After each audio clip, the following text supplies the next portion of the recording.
Mas tanggapan terkait sidang PT UN atas Putusan. putusan Anwar Usman. Iya, tadi hakim sudah melakukan RPH ya. Ada 7 hakim yang ikut RPH karena Pak Hakim Anwar Usman tidak ikut. Kemudian karena keperluan lain. Kemudian Hakim Konstitusi Ridwan Mansur juga sedang ada tugas ke luar negeri. Pagi tadi sudah RPH sudah selesai dan tadi diputuskan MK akan banding terhadap putusan PT UN nomor perkara 604 itu.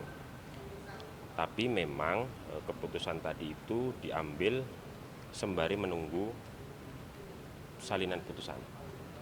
Karena sampai tadi pagi kita belum atau MK belum menerima salinan putusan. Nah, nampaknya siang ini salinan putusan sudah bisa kita terima, sudah bisa kita akses. Nah, tentu kita akan baca dulu apa rasio desidendi dari putusan itu. Tapi sementara ini Mahkamah Konstitusi menyatakan sikap untuk banding. Alasan pengajuan bandingnya? Ya nanti itu akan dituangkan dalam memori banding lah ya. Tapi yang pasti karena tentu putusan itu tidak sesuai dengan yang diharapkan dan ada ruang-ruang untuk atau mekanisme untuk men-challenge putusan itu, dan itu adalah mekanisme banding itu. Tapi sembari tadi itu kita akan pelajari dulu secara cermat rasio desidendi dari amar putusan yang kita terima kemarin sore itu, karena memang baru kita terima salinan putusan utuhnya yang tebalnya itu 341 halaman gitu kan. Nah, itu yang penting untuk kita cermati dulu mana-mana yang kemudian akan kita banding atau ya seperti apa nanti tergantung dari hasil pencermatan kita terhadap rasio desidendi putusan itu.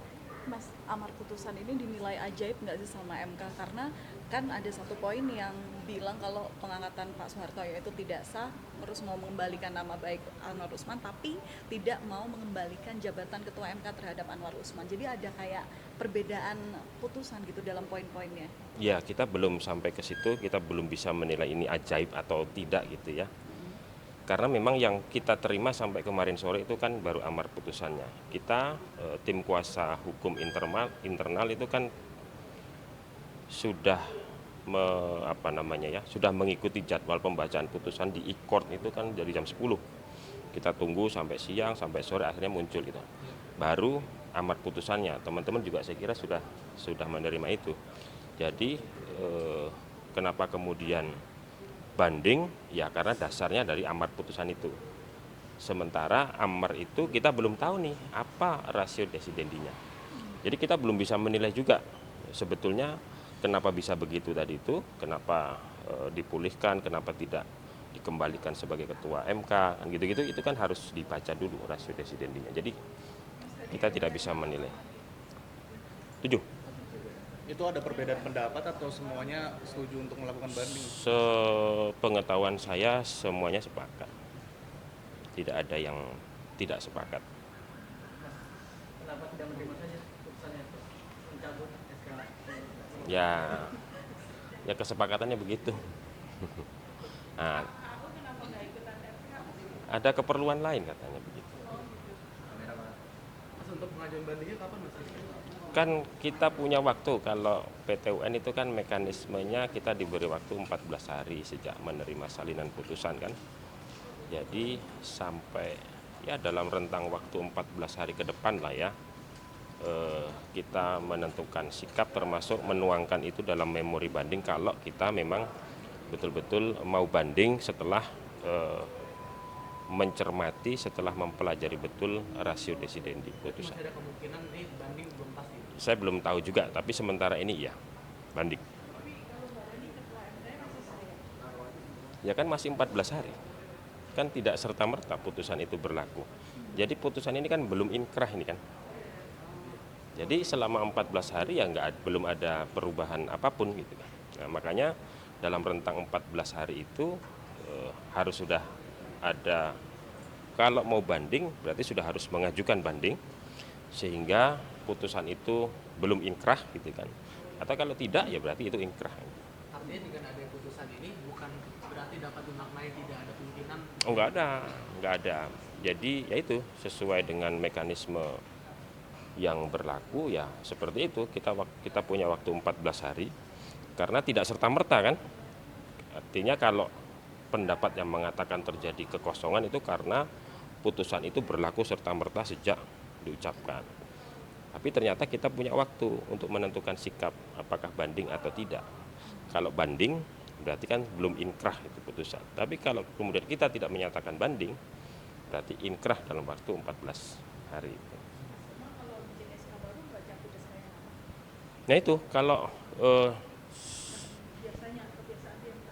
enggak, jadi memang ya itu yang menjadi salah satu poin di dalam putusan itu. Saya kira nanti teman-teman juga bisa baca.